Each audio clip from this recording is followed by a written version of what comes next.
I'm Clara Antho and welcome to Downton Abbey Behind the Lens.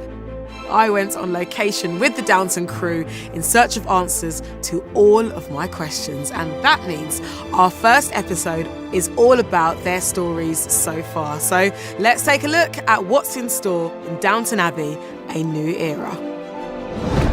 Here we go, and 3, 2, 1, action. I'm about to step into a world that has been sorely missed by its fans. I'm right here at Downton Abbey and I cannot wait to find out about its next chapter, Downton Abbey, A New Era.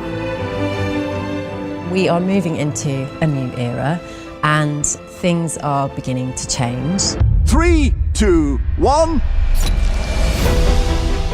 The first film ends with Tom Branson dancing with Lucy, and obviously that relationship has blossomed because they're getting married. Violet has inherited a villa in the south of France, so... The Crowleys just have to go to the south of Brits abroad. Yes. Off to the French Riviera. Yeah, well, honeymoon first, because one must. We can't expect us to deal with kinema people. If you turn the card over, you'll see what we'd pay. To raise some much needed funds. The movies come to Downton Abbey. Robert can't stand the idea.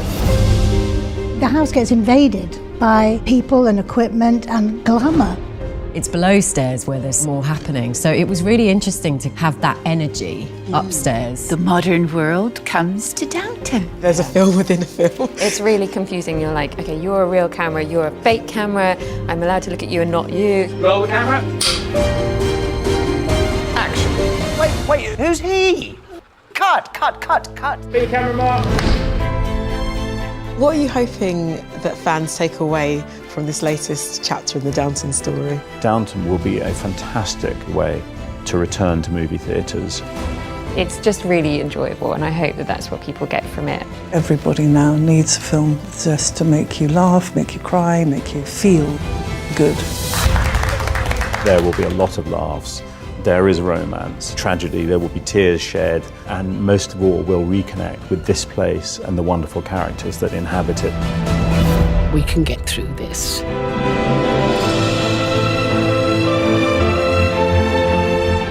It has been truly special hanging out right here at Downton Abbey. I hope you enjoyed watching it too, and do make sure you check out the next episode.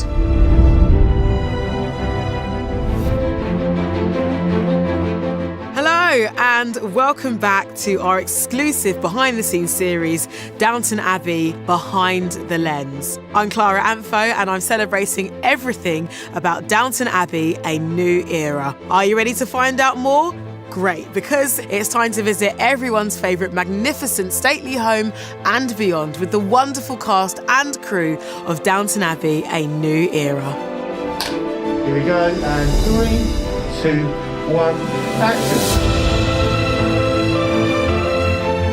Well, hello, glorious people, and welcome to the glamorous world of Downton Abbey. Now, I'm here exploring this incredible location to get a real feel for what makes Downton special to audiences the world over. So stick with me, and you might even hear about some of the exciting new locations we can expect to see in Downton Abbey too. Mary, dear, will you take your father to see the attics? I don't think he's been there for quite a while. It's so weird how such a fancy building feels like it's your house and it's really, really not. The house is a character. When you turn round on that drive-in, it's just stunning. I still have to kind of go, just take this in. If you got used to it, it'd be really weird. Oh yeah, just another day at the office. Another day at the castle. Yeah, here we go again. For the first time, we take the Crawleys overseas and we go down to the Riviera. I've come into possession of a villa. What? So what bit didn't you understand? I've loved seeing footage. Not all of us got to go to France. I hope you'll enjoy your stay. The house is very much open plan. It's colourful, it's bright, it's breezy. We're looking at completely heightening the palette. It's really sort of refreshing and exciting. The scenery is absolutely stunning. It's perfect. We've created a style for Downton, and that reflects the Crawleys and also Carson and Mrs. Hughes. Why not open the place to the public and have them poke and pry in every corner? What's so amazing is you walk on the set and it's exactly the same. Cup of tea for Miss Dalgleish. I've just made some. It's just like you've gone home. There was always quite a theatrical and cinematic quality to Downton. The architect did this as a dummy run to do the Houses of Parliament. Yeah, not bad. And it's all paper mache. Crazy. It's become one of the most famous historic buildings in the world. I think it's ours. I think we should live here. I mean, if that's an invitation, I would happily join as well.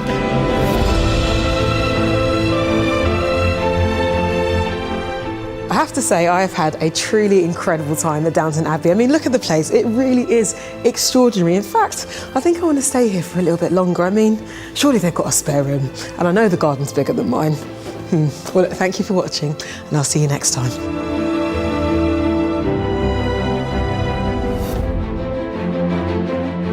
Welcome back to Downton Abbey Behind the Lens. I'm Clara Amfo, and I'm here with our exclusive behind-the-scenes series celebrating the release of Downton Abbey, A New Era.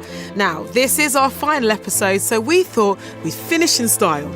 Today is all about dressing to impress as we look at the fashion, beauty, style and glamour of Downton Abbey, A New Era. Here we go, and 3, 2, 1, action.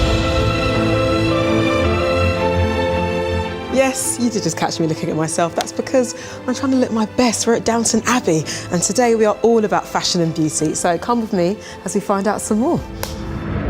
I found it. Myrna Dalgleish. I knew I had a good one of her. Her beauty is so classic. If you tot up the number of costumes that I've designed, it's definitely into the hundreds. The last film, there was a lot of tiaras and sparkles and diamonds, whereas this film was much more day wear, which I personally love. We've really seen a history of fashion over at the films and the TV series. I thought maybe this one. Makes you look like King Zog of Albania. The characters are off to the sunny south of France. How fun has it been to design the costumes for that? It's allowed us to explore this new world that's emerging at the end of the 20s. People started going on holiday to hot places. The fashion reflects that. And so we've got Lady Edith in some trousers. Dun, dun, dun. Yes. I've persuaded Anna Robbins to dress Lord Grantham as a member of the Royal Yacht Squadron, which almost looks like a naval uniform. And I think that's going to conflict with the much more relaxed and debonair look of the Frenchman. The tennis outfits, I mean, they just look amazing. It's just magic. You've got the beauty of Mary, and then you've got Myrna, who's our film star. This outrageous, glamorous, almost slightly artificial look of her. Daisy's completely over the moon, smitten by the whole thing. They can't help but go and sneak around and look at all these glamorous people because they're like from a different planet. I can't believe it. To make a film here, can they do that? Would there be film stars, famous ones? Oh, give her some water before she passes out. And action!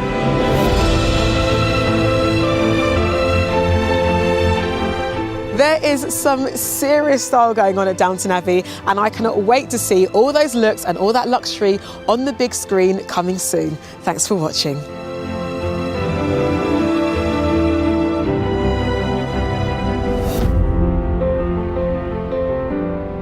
So I hope you enjoyed this behind-the-scenes look at Downton Abbey and learned some really cool stuff about costume design and storytelling as well. This being the second film in the series is a phenomenal feat on its own because the show is phenomenal with all its production design and period look. So go ahead and like this video, like and subscribe, and I'll see you here next time. Later.